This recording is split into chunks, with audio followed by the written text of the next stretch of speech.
Hey, what's up? It's your boy Phoenix with the run in. Um, so initially, this video was going to be a reaction video. I was going to be watching a classic Hulk Hogan match, and we were doing that just to show tribute and honor. And you hear a lot of people say that Hogan can't wrestle, that Hogan was the John Cena before John Cena with only the five moves of doom. He even had less. But I want to push that one to the side. And we're going to come back to that one at a later date. But I will tell you this though. The match that we were going to watch, it wasn't a WWE, WWF. It wasn't WCW. It wasn't TNA. So, to all y'all that says that Hogan can't wrestle, I implore you that when I put this next video out, you watch with me and you see the reason why Hogan was the very first inaugural IWGP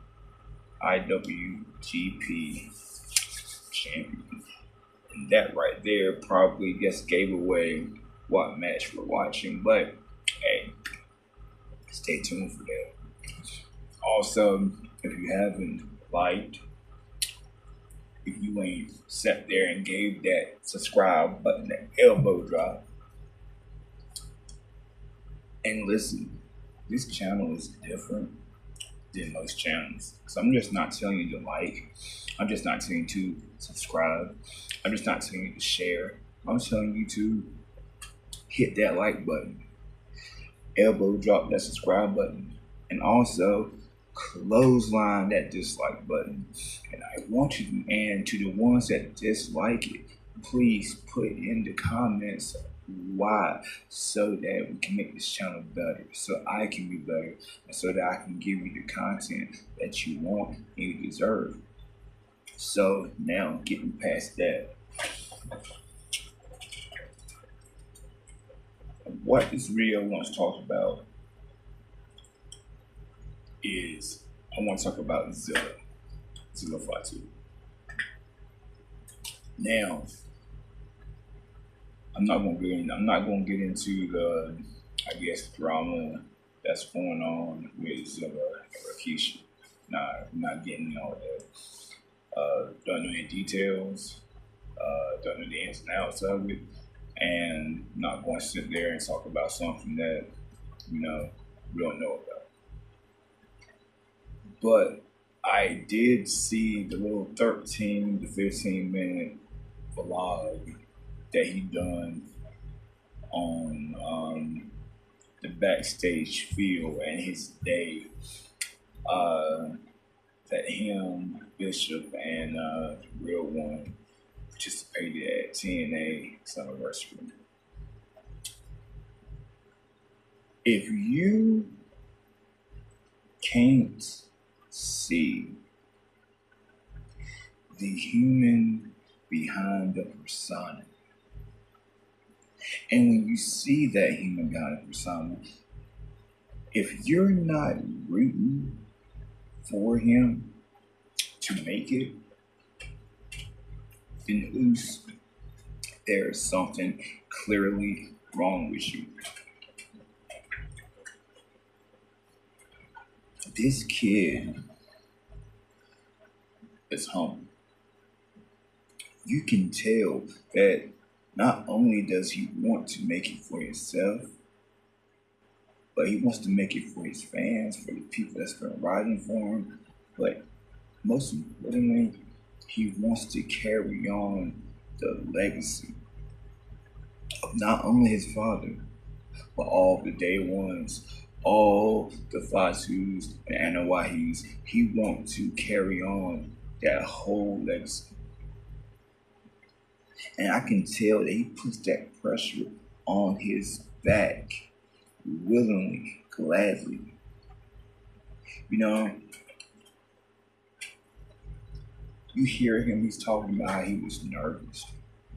He talks about how before they even went on the stage and cut the promo, he threw up 2 times, 2.5 times.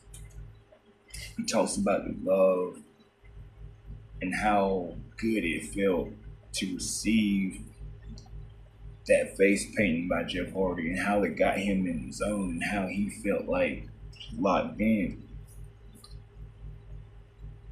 And I've watched a lot of his content, a lot of his videos, a lot of his vlogs. And the one thing that I'll say is when the world in a very, very, very vast world of professional wrestling, and now a lot of things are pulled back, and even the things that are pulled back are quote unquote work. His love for the business is authentic. His love for his family is authentic. His passion for this business is authentic.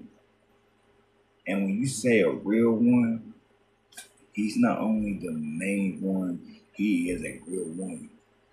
And I totally feel like we are not giving him enough love. We're not talking about him more. In a world full of fans that's all about we want this, we want this, we won't insert this wrestler, we won't insert this wrestler. We need to, on social media, as fans, get behind this kid. We need to. Because I tell you what, when you look at him, when you see his presence, when you hear him talk, I'm telling you, that right there, that guy, he is the future head of the table.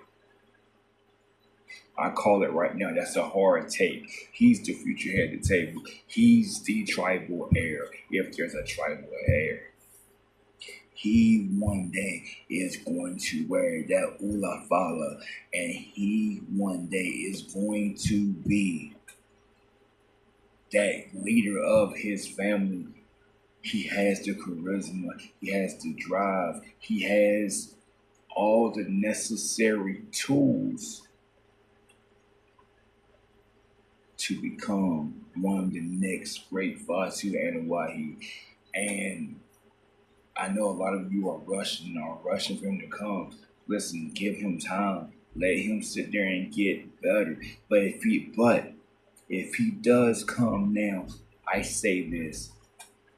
WWE, do not fuck it up and shoot him to the moon just like that. Don't force feed him. Let him create his own identity.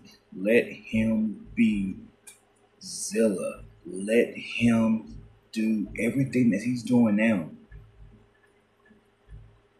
Just how you're letting Jacob be Jacob, let Zilla be Zilla. And I promise you, you have a star on your hands. Let him stand ringside and watch some of the greats go at it. Listen, sometimes the best learning experience, to learn that learning curve, is being on the outside. Look at Kevin Nash and what they did with him as Diesel, getting to sit there and be ringside with Shawn Michaels. He learned so much more. Has gone on record saying he learned so much just of being on the outside. So do that with Zilla. Let him carve his own path. Let him be what brought him to the dance. Don't make him a knockoff Umaga. And then when I say that, I'm not saying that as disrespect. No. We already seen a Umaga. We already had an Umaga. Don't allow him to be the next Umaga. Let him be the next and first and only Zilla. That's all I'm saying. So listen, um, Zilla, if you see this, if you're watching this, listen, brother. I just want to tell you, a huge fan, and I hope nothing but the best for you. I'm going to drop Zilla's social media so that way you can follow him, reach out to him, and watch his vlogs. He has a YouTube channel too. It's Zillify too. Um, just watch the man behind the persona. And I'm trying to tell you, it's a story that if you can't get behind this man, if you can't get behind what he's trying to do, what he's trying to accomplish, there's something wrong with you and you don't love wrestling. This right here is, I'm trying to tell you, it's going to be something special when it finally comes full circle and he finally reaches his max potential. It's going to be something special. And I want you to remember that August 10th on a Sunday at 12:14 Eastern Standard Time, that Brian and the Run-In, we sat there and we acknowledged it. And not only did we acknowledge it, I promise you that one day we're all going to be holding up them ones and we're going to be acknowledging you, Supervisor. Stay humble, stay hungry, and to all my people, subscribers that's watching the Run-In, like I said, clothesline that like button, elbow that subscribe button, power drive that dislike button, and make sure you comment good, bad, it doesn't matter. Here at the Run-In, we're unedited, unapologetic, unfiltered, because guess what? We don't give a damn. All right, later. Peace.